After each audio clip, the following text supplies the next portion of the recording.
Hello, everyone. Hope everybody can hear me. My name is Cristina Bowerman, and I had the same restaurant in Rome, Italy for 17 years. Did some consulting job all over. My background is educational, French, but in reality I lived in the States for a long time, and I do a sort of Italian cuisine. I'm very well rooted as I am from the south of Italy. About 5 years ago, I was contacted and for a consulting job in Turkey. And I had to say I was it was a quite difficult decision because I had never done anything in Turkey and I didn't know that much about their culture, your culture. But I was kindly invited by Ece Tumbul to spend 3 days. And she just called me up and she said, you know what, you don't have to take a decision. Just come over in Izmir for 3 days, and then you'll take your own decision. You know, no words can describe, because in 2 hours I had already decided it was the most beautiful place I had ever seen. It was so peaceful. But what really convinced me was actually the concept, the ethics that was behind all that. I was quite impressed knowing that the majority of the vegetables or the products were local. I was impressed by knowing that blankets, furniture, and even the architecture was done by local artisans, but also really very sensitive to what sustainability, and I'm talking about over 5 years ago, was in Ece Tumbul's vision. So I was sold on it in no time. And then I had to start building the concept of the restaurant and keeping very well in mind what I had visioned and witnessed myself. A lot of Italian people opening restaurants in the United States thinking that it was kind of easy, you know, because sometimes we Italians feel that opening an Italian restaurant is already a success just because it's Italian. So I started to study. I went there several times. I started to study Turkish culture. But here, just a little video of an interview that was taken a little way back. So please start the video. We'll explain more. Reflect Italian profile, but you can find still excellent products locally that you can use them and create a dish that even an Italian person would say, yeah, it's Italian. What I want people to feel when they taste food for the first time is the same thing that I want them to feel whenever they taste my food for the 10th time. It's emotion. First of all, you have to look at the plate and say, this is a beautiful plate. Then you have to have flavors that really impress you and are printed in your mind. I like to imagine that when people taste my food, they have like no kind of memories of when they were kids and so on. No. I want people to actually say, wow, I have never tasted this before. I will be applying techniques that I like from the, you know, high-end kitchen, high-end cuisine to one. I always like the idea that people come to my restaurant and they have a good time. They don't have to feel constricted by neither the environment nor what they are going to eat. They have to relax to begin with. Second, try not to have, you know, comparison, because I will be proposing things that are Italian, you know, in every single aspect, and we'll try to be as round, as smooth as possible using your ingredients in order to make you understand what Italian food is. And third thing, have a good time. That's all that matters.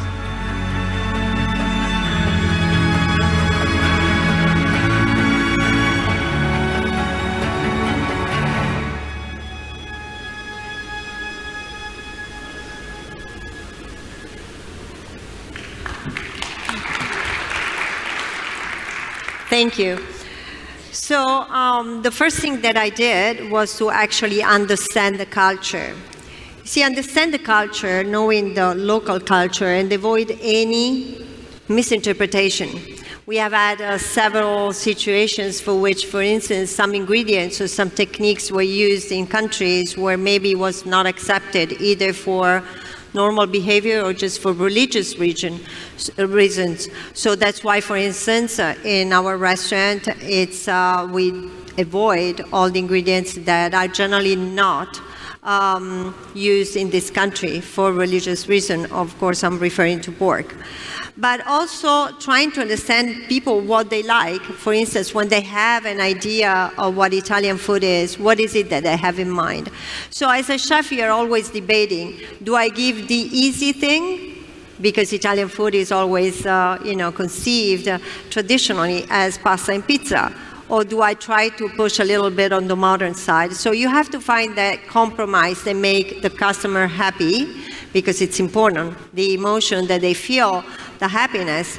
In the end, they come to you because they want to spend a very nice evening. Now, if you can, of course, implement the nice evening with some surprises or something that will stick with them for a long time, well, your job is done well at that point.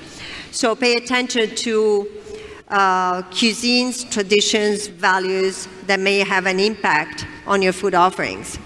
Second, and that was honestly very easy, focus on quality.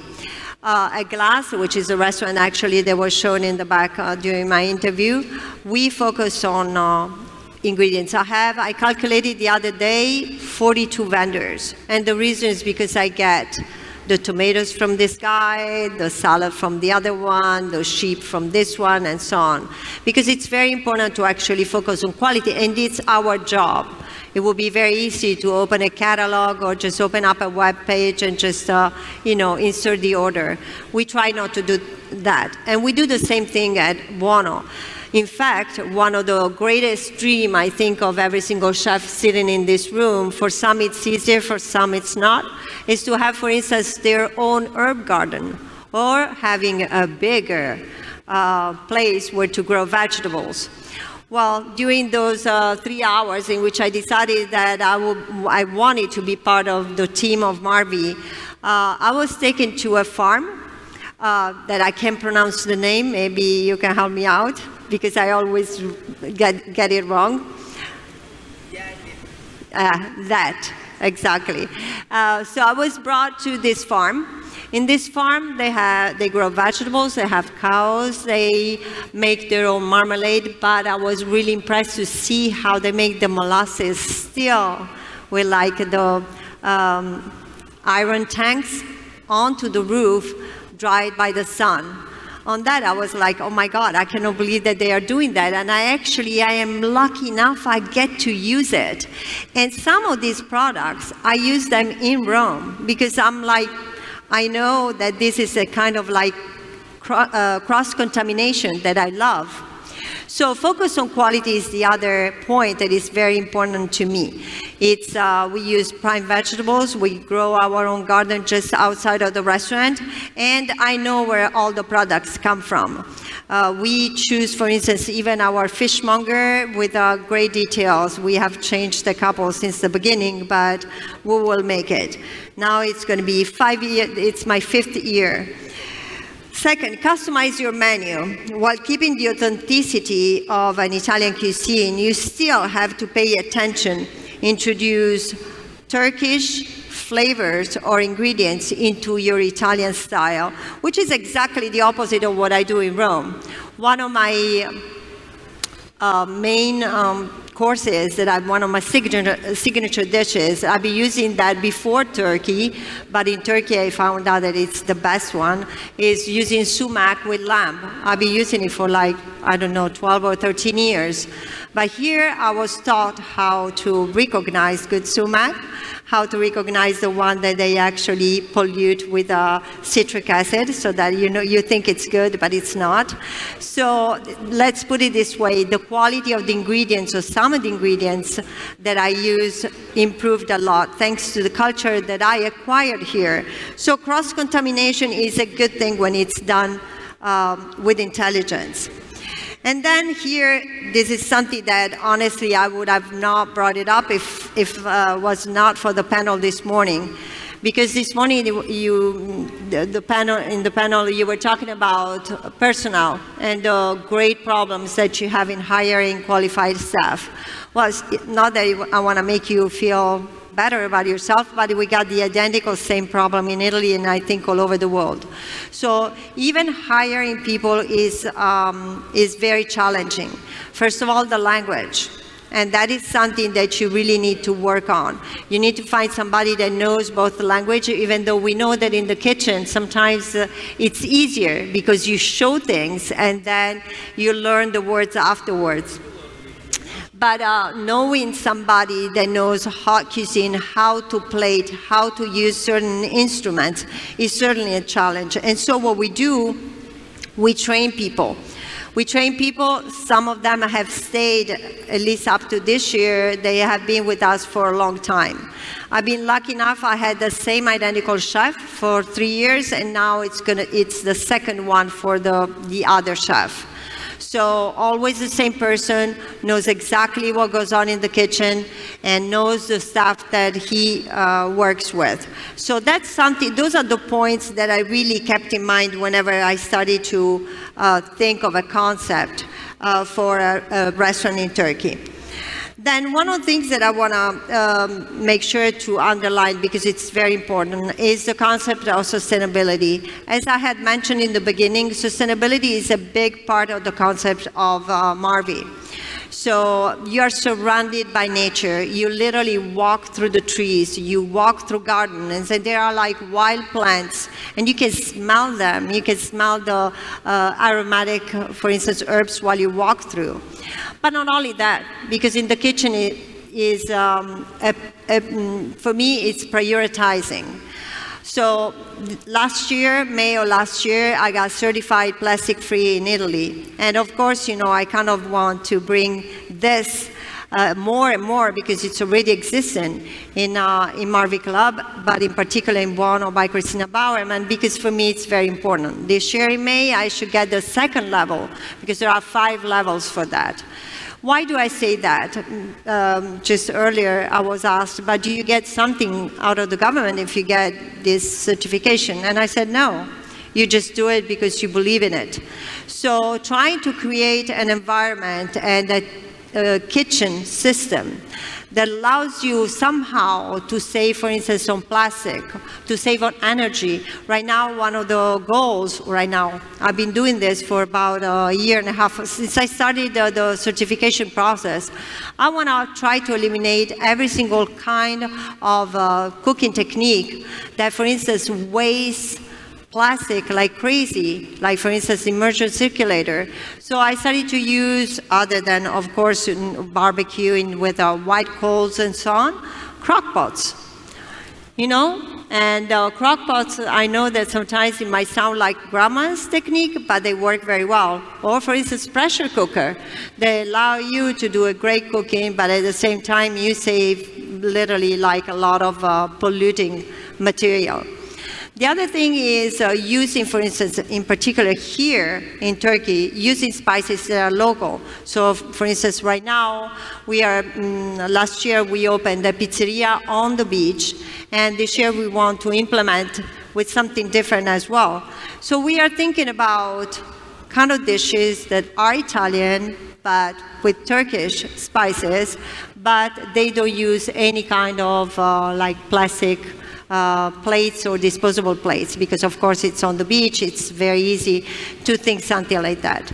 So Buono and in general Marvi, but the entire corporation, and I think all the modern approach that we have is going to be more and more sustainable, because it's just part of our responsibility to be kind to the earth and try to leave the earth for next generation, just not a little better, but at least in the same condition. So this is my experience at Buono in Turkey, a country that I love, and I hope to come back here more and more and get to know even better all the products, ingredients, but more than anything else, people. So thank you.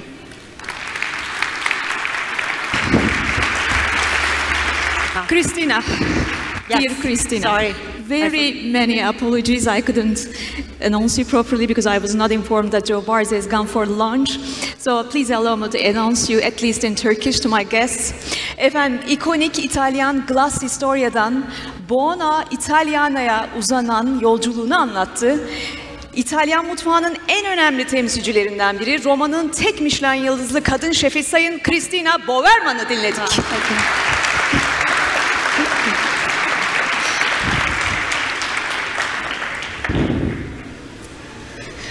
Let's grab a photo together also.